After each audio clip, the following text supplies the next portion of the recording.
Saudara, sekali lagi saya mau katakan, hati adalah penentu.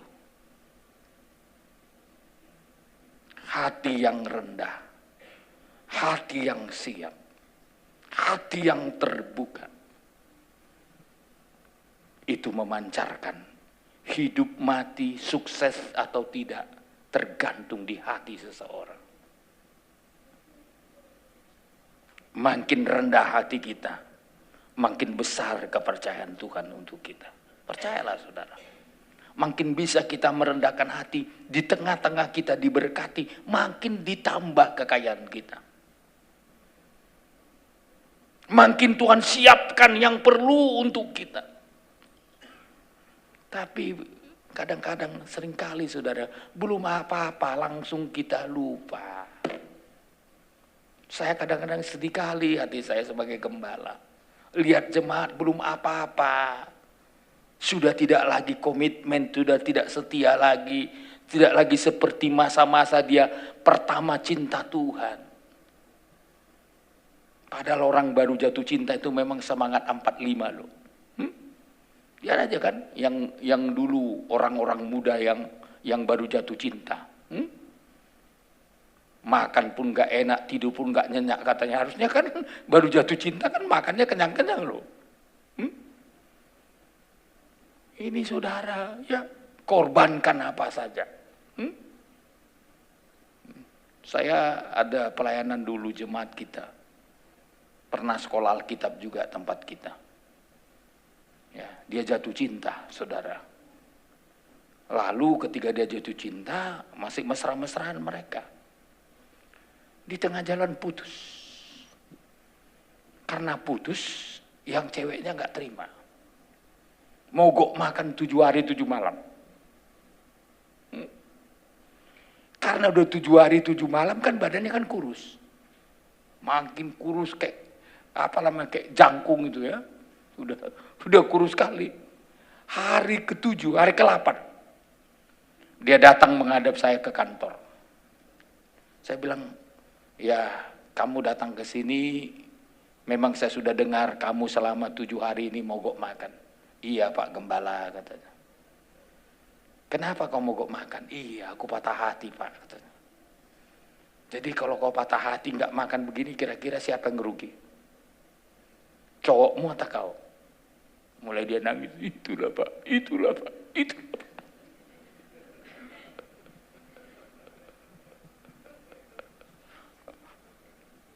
Itu apa saya bilang? Sekarang jawab dulu.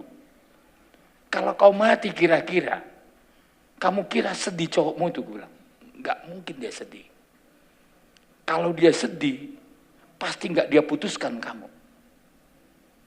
Berarti dia tidak cinta kau lagi.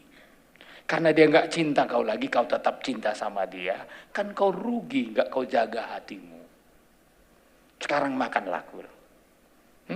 Setelah kau makan baru kau pulang. Ingat, nanti Tuhan ganti itu.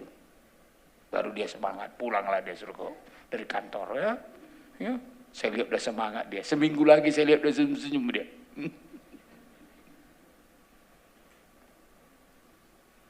Oh ini enggak cerita dongeng ini, kenyataan saudaraku. Ya. Akhirnya dia nikah, cowoknya ini pun nikah. Kepada bukan yang sama ya. Dia ini dapat cowok, yang ini juga dapat cewek. Ya. Dan akhirnya sama-sama punya anak. Ya. Saya nggak usah sebut namanya. Nanti ketahuan saudara.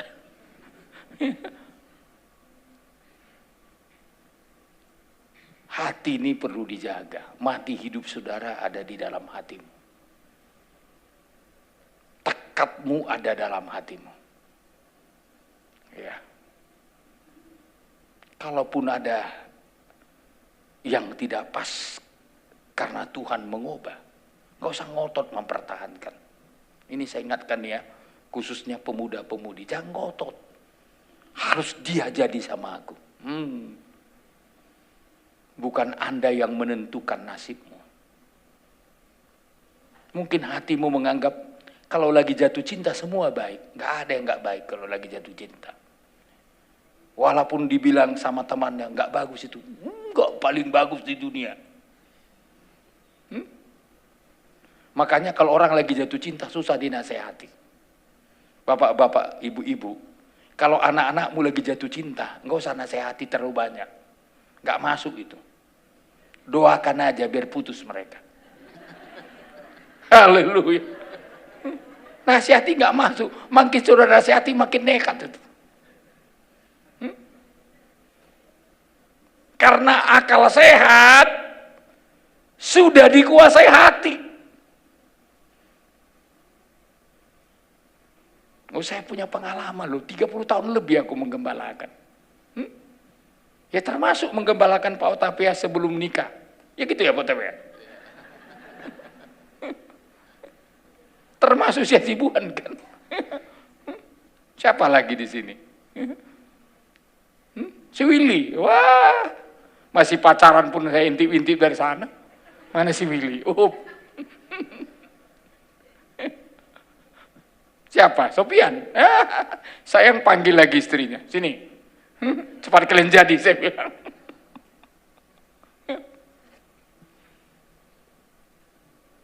Hati ini menentukan. Maka perlu dijaga setiap saat. Haleluya.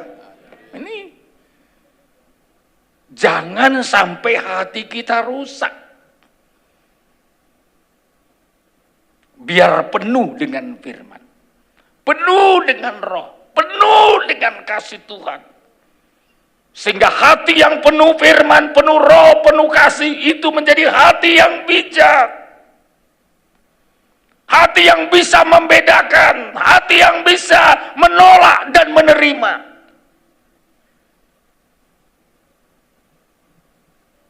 Karena Tuhan ingin saudara sukses. Tuhan ingin kita sukses. Dimulai dari nikah kita sukses. Ya.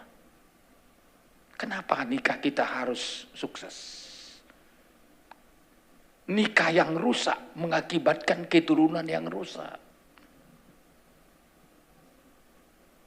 Mengakibatkan generasi yang rusak. Maka dalam nikah nggak boleh uji coba. Nggak boleh asal-asal nikah. Harus sesuai dengan kehendak Tuhan. Biar tidak terjadi masalah yang berkepanjangan seumur hidup. Ini kadang-kadang karena cinta, kemana si Anu? Lagi pergi Pak Mangalua katanya. Aduh, saya terlambat, nggak sempat memberi nasihat. Makanya ini ya, muda-mudi ya, kalau mau nikah, jangan langsung pergi. Ketemu dulu Pak Gembala. Biar Pak Gembala kasih jalan keluar dulu. Kalau di Balui itu, saya bikin peraturan setiap yang berpacaran harus lapor sama Gembala. Kalau di Tanjung Uban, belum ada yang lapor. Kecuali yang dulu-dulu ya, Sopian, yang lain-lain itu dulu. Udah oke, mantap, jalan. Termasuk siapa? Soekardiman ya? Lapor sama Pak Gembala. Jadi kalau ada yang macam-macam, bisa saya setel. Mana tahu melarikan diri sebelum waktunya. Bisa diputar, itulah kalau jemaat sesama jemaat. Tapi kalau pasangannya orang luar, orang jauh, nggak ada hak saya. Coba sama-sama di Batam atau sama-sama di sini, kan gampang saya. Kau kedengar udah pacaran sama si Anu, tapi mau mendua hati ke yang lain, nggak boleh. Tapi kalau jauh di mata juga bisa jauh di hati. Jarang itu. Jauh di mata, dekat di hati, itu bahasa dulu itu. Kalau dulu kan pacaran di kampung, di Tarutungnya, apa namanya, ceweknya, cowoknya di Jakarta masih surat-suratan itu. 3 bulan baru sampai. Karena kirim pakai pos kilat itu. Jadi lama, saudaraku. Ya. Kadang-kadang perempuannya udah menikah, suratnya belum sampai. Ya, saya punya pengalaman loh. Orang bikin surat sama saya sudah pergi dari kota itu. Ya. Setelah saya di kota lain, datanglah induk Semang berkata, ya, Lai, surat sama Lai ada ini dari, nggak tahu dari mana katanya. Saya bilang, ya setelah 6 bulan lebih, saudara, saya datang, saya baca. Waduh, surat dari teman. Dia permisi nikah, saudara. Tapi sudah 6 bulan kemudian baru tahu saya. Ya, saya nggak tahu. Ya. Itulah sulitnya dulu komunikasi. Ya. Tapi coba kalau dekat, ada yang menyimpang ke kiri kanan, gampang kita setir. Makanya jemaat jangan keberatan disetir sama gembala. Nggak amin, saudara. Suami istri pun kalau ada yang macam-macam, kalau gembala nyetir, rendahkan hatimu. Jangan bilang, apa urusan gembala? Apa gembala? Dia kan hanya terima perpuluhan aja, beres. Saudara kasih perpuluhanmu, Anda harus bersedia ditegur dan dibereskan. Biar sama-sama ke sorga kita. Saya juga nggak tega terima uang saudara, kalau saudara nggak mau dibereskan. Ya, lebih bagus aku nanam ubi di Sungai Jeram. 1 pokok kali 10 kilo kali 2.000. Berapa itu? Berapa, Willy? Hitung aja. Kalau ku tanam 10.000, 10.000 pokok 1 hektar. Masih tahu otak saya nanam ubi. Nggak terlalu repot itu nanam ubi. Itu pekerjaan paling cepat digunakan. Kalau saya tanam 30 hektar kali 10.000, berapa? Hitung dulu, Willy, biar cepat.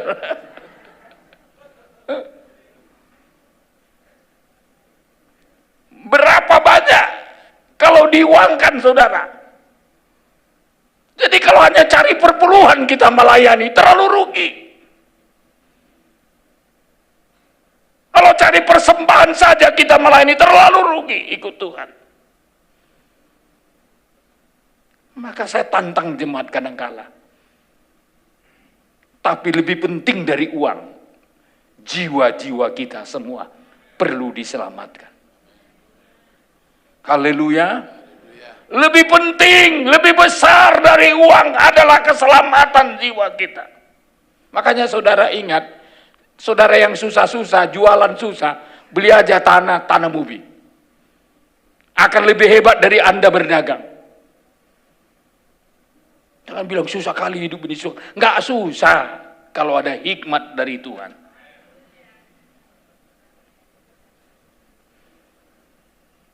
Haleluya. Ini ya, saya bukan pebisnis, tapi saya masih punya kali-kali. Makanya saya bilang, saya dipanggil Tuhan melayani Tuhan. Anda saya dipanggil Tuhan jadi pebisnis, saya nggak akan kalah dengan jemaat. Tapi saya hamba Tuhan, hidupku untuk Tuhan. Aku dipanggil, dipilih Tuhan melayani. Kadang saya harus menjadi bodoh bersama dengan tim. Jadi bodoh. Tapi nggak apa bodoh, saudara. Asal bisa berguna untuk kemuliaan Tuhan. Maka saudara jemaat jangan terlalu susah ya. Soal ekonomi. Apalagi Tanjung Uban ini. Gak usah terlalu putus asa, saudara. Gak usahlah puluhan hektar. 2-3 hektar aja. Asal saudara tekun. Diberkati Tuhan. Dengan mengandalkan Tuhan dan bekerja. Saya yakin Anda nggak akan sia-sia. Jangan bilang, wah harus kerja inilah baru diberkati. Siapa bilang? Saya melihat daun ubi kita. Karena nggak dipetik sampai kebanyakan. Saya bilang sama Paulus, Paulus kasih makan ikan itu. Padahal di Batam, saudara, Gunung Nubi segini berapa? Coba, tiap hari Kemis dibawa satu pickup. Si Willy yang bawa, kira-kira gimana? Susah kasih makan istri, anak. Akan susah, saudara. Jangan bilang, nggak ada lagi berkat Tuhan. Masih banyak berkat Tuhan. Saya senang sekali dengan Pak Nathanael, dengan teman-teman. Ya, kayak Nathanael saya hari apa Imlek ya. Imlek saya datang tapi nggak di situ dia. Saya sengaja datang. Saya mau tahu kenapa ibu-ibu sebuah kesana, saya pikir. Saya ikuti bersama tim dari belakang. Ternyata makan kue Imlek. Hanya saya cepat pulang, saudara, karena takut kena godaan. Apa godaannya? Semua kuenya manis. Saya kan nggak bisa makan yang manis-manis, makanya saya cepat-cepat pulang, udahlah. Ya, nggak lagi pergi ke tempat Pak Cibui, ke Pak apa, ya. Kenapa saya nggak ke situ? Pasti kue Imlek ini manis semua, saya pikir. Jadi saya menahan diri. Ya. Kami pergi ke Tanjung Pinang. Ya. Tanjung Pinang ketemu juga yang manis. Rupanya kalau Imlek banyak kue manis-manis. Aduh, dalam hatiku nggak jadilah, nggak ikut lagi raya Imlek. Tapi saya senang, saudara. Nanti mungkin Imlek yang akan datang, saya beritahu mulai sekarang. Ya, siapkan yang tidak manis, biar saya datang ke rumah saudara. Haleluya. Ya, saya umumkan jauh-jauh sebelumnya. Nanti kalau Pak Gembala datang berimlek, siapkan yang tidak manis-manis. Ya, memang di Batam pun waktu ulang tahun saya, ada yang bawa kue tar. Saudara, nggak kuat lagi diangkat, saudara. Saking besarnya pakai dorong-dorong itu. Troli ya. Ada pula foto saya dibikin di situ. Aduh, gawat saya pikir. Sebesar troli ini, kalau manis, mana bisa saya makan? Saya coba coel sedikit, saudara. Wah, manis. Aduh, puji Tuhan, biarlah jemaat yang makan semua. Lupa saya ngasih tahu sama jemaat. Ya. Tapi saya berdoa, baik Natal, Tahun Baru, Imlek, di semua hari raya kita, kiranya Tuhan menyertai hidup kita semua. Amin. Sekalipun saya tidak ke rumah saudara masing-masing, doa kami menyertai saudara. Ya, sambutlah tahun baru ini menjadi berkat yang baru bagi kita semua. Ya, suku apapun kita, ya, bagi Tuhan tidak persoalan. Kita ditebus dengan darah yang mahal. Setiap suku, bangsa dan bahasa, kita telah ditebus oleh Tuhan dengan darahnya yang mahal. Sekali lagi, hati ini perlu dijaga. Biar jangan menjadi suatu jerat. Ya. Yang kedua, pikiran. Ya. Pikiran ini perlu dijaga. Ya. Kalau nggak dijaga pikiran ini, wah, setelah hati, yang paling dekat dengan hati adalah pikiran. Ya. Kalau pikiran nggak dijaga, ini sasarannya antikris. Saya mau katakan sama saudara, sasaran antikris salah satu pikiran kita. Pikiran yang bagaimana yang akan menjadi sasarannya antikris? Pikiran yang sudah berhasil dirusak. Maka 3 macam pikiran yang rusak, yang perlu diperbaiki dalam perjalanan hidup kita. Ya.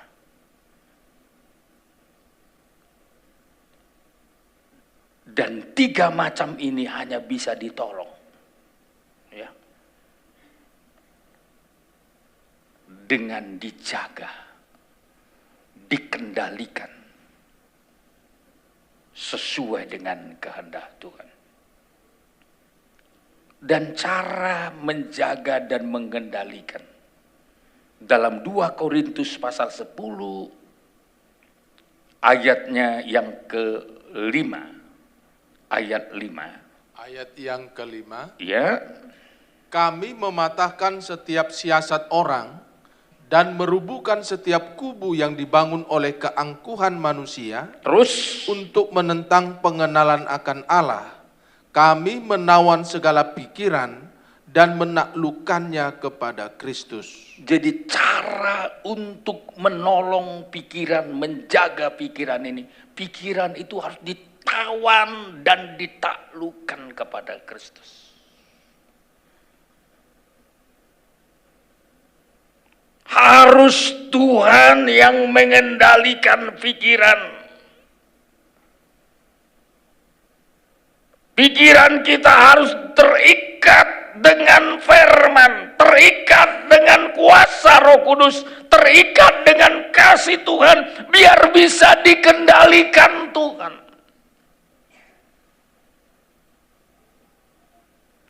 Maka Paulus berkata, kami menawan segala pikiran dan menaklukkannya kepada Kristus. Kalau disebut ditawan, itu betul-betul diikat. Ikat pikiran kita. Dan bawa kepada Kristus. Bagaimana cara mengikat pikiran kita, menawan pikiran kita? Pertama, ditawan melalui kasih Kristus. Yang kedua, ditawan masuk dalam ibadah. Anda harus terikat pikiran saudara, harus terikat dengan ibadah. Yang tetap menjadi pikiran kita harus hari ini ibadah. Jadi ibadah itu bukan hanya dalam gereja. Sampai di rumahmu pun jangan lupa beribadah, berdoa.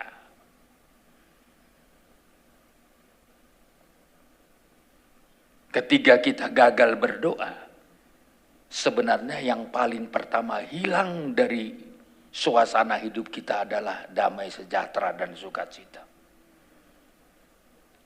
Sesusah-susahnya kita, sebanyak-banyaknya pergumulan kita, kalau kita sudah berdoa akan mendapatkan pertolongan, penghiburan. Amin. Coba, kalau Anda susah, coba doa. Tadi pagi saya katakan kita harus belajar jujur dalam doa. Doa harus jujur sama Tuhan. Kalau susah, katakan susah. Saya tadi pagi mengajari jemaat, kalau punya utang pun, berdoa sama Tuhan, kasih tahu utangmu sama Tuhan. Mana amin saudara? Pernah kasih tahu sama Tuhan utang, berutang sama orang? Tuhan, aku ada utang Tuhan. Sebut nama orang itu, Tuhan. Jangan sampai dia menagih, aku nggak kuat dimaki-maki. Tuhan tolong. Pernah nggak ngomong gitu jujur sama Tuhan? Seringkali sama Tuhan kita kurang jujur. Kalau takut bilang takut. Kalau malu juga bilang malu.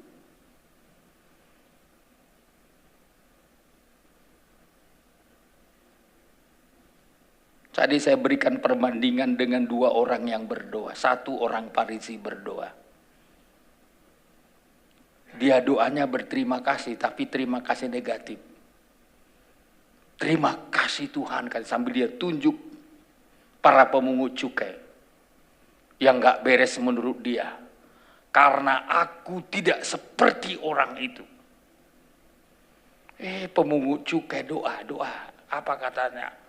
Dia nggak berani dekat, dia berdiri jauh-jauh sambil memukul-mukul diri. Aku nggak layak. Lalu Tuhan Yesus berkata, Doa siapa yang didengar Tuhan? Doa siapa yang benar di pandangan Tuhan? Justru doa orang pemungut cukai ini. Merasa tidak layak, merasa banyak dosa, merasa tidak sanggup menghadap Tuhan. Justru ini yang dibenarkan Tuhan. Yang ini berkata, terima kasih, aku tidak seperti orang itu.